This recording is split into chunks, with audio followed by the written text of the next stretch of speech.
Hello, and welcome to WG Gaming, and welcome to Dwarf Fortress. Now, one of the first things I like to do with any new fort is to get my stockpile area sorted out. Not only does this get all your resources where they're supposed to be, it also makes your fort look neater. Less stones cluttering up the place. One final benefit is, as most dwarfs have the hauling labour turned on, if there are any lazy, idle dwarfs doing things like sleeping or socialising, they should come here and do this instead. I really miss the old idle dwarf counter they used to have. It told you when you had lots of idle dwarfs partying and having fun, so you could put them to work building something, or conscript them into the military. If they've got time to party, you've got time to train. Anyways, I digress. This video will be focusing on teaching you the arcane arts of quantumly entangling objects, so you can fit an infinite amount of them on one tile. I am talking, of course, of Dwarven quantum stockpiles. As you can see, I do have one set up already. This is for my metals and such like, and we will be setting up one just like it for my other stones. First step is to choose your location. A 3x3 square is pretty efficient, but you can have it any shape you like. I would recommend making sure you build it somewhere you don't have to move it, as I meant it when I said it was infinite. It can hold a lot of items. Other shortcomings of quantum stockpiles is they're not suitable for every item. You can't store items in barrels in them, and if you try to store food without a barrel, it will quickly rot. Also, if you build, for instance, a stone block quantum stockpile, and ask your dwarves to take those stone blocks up to your building site for your mega project, they will take those blocks one by one. Very inefficient. Have them transfer the blocks or other items to a nearby stockpile with bins, so they can haul a lot more in one trip. Anyway, onto this stockpile. The first step is to build a track stop, right next to the spot you want your quantum stockpile.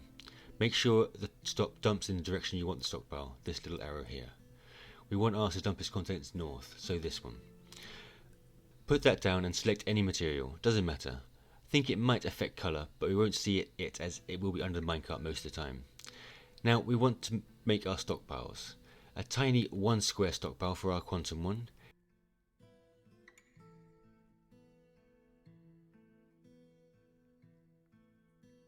Give it a fancy name. Then choose what items you want. We're choosing stones, but we will customize it to choose only other stones.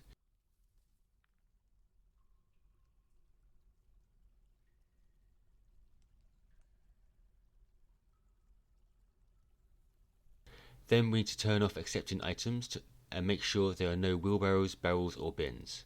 One wheelbarrow auto placed here as it was a stone stockpile.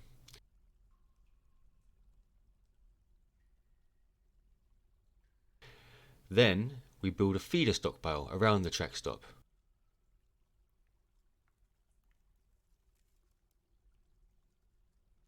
Set up the same as the quantum one, only other stones, no gathering or wheelbarrows etc, fancy name.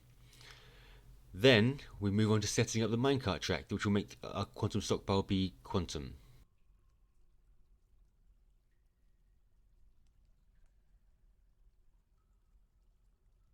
This button down here, or capital H. We want to add a new route, fancy name. Now we add a stop on the track stop we made earlier.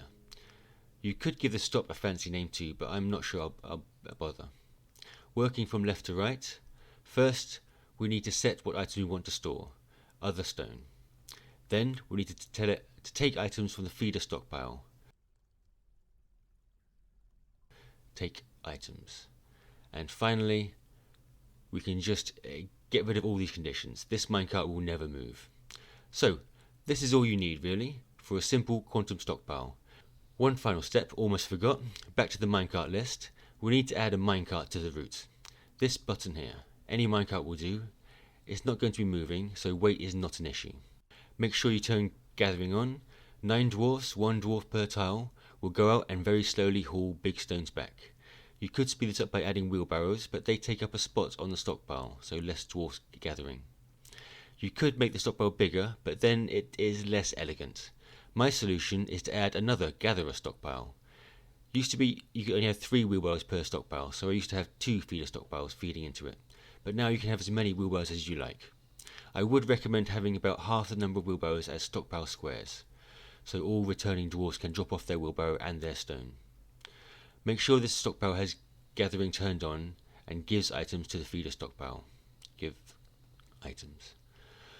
So, summing up, our stone gathering stockpile will have dwarfs with wheelbarrows running around, tidying up our fort of random rocks, bringing them back here. Then they'll be moved to the feeder stockpile, loaded onto a minecart and dumped on the square to the north. They will not be moved from that square because dwarfs see the item on a stockpile and will ignore it. Ignore it as in won't tidy it away. This gives you a really big pile of stuff you can use nearby to your craft workshops. Plus it also makes your fort much neater looking, which is the real win. You can of course play around with some of the suggestions here, make something that looks better for yourself.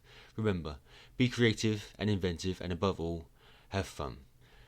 Well, I hope you enjoyed this talk about Dwarven stockpiles, Dwarven Quantum Stockpiles. Let me know in the comments if you have any ideas or suggestions. I would love to hear them. Please like and subscribe, and thank you, and goodbye.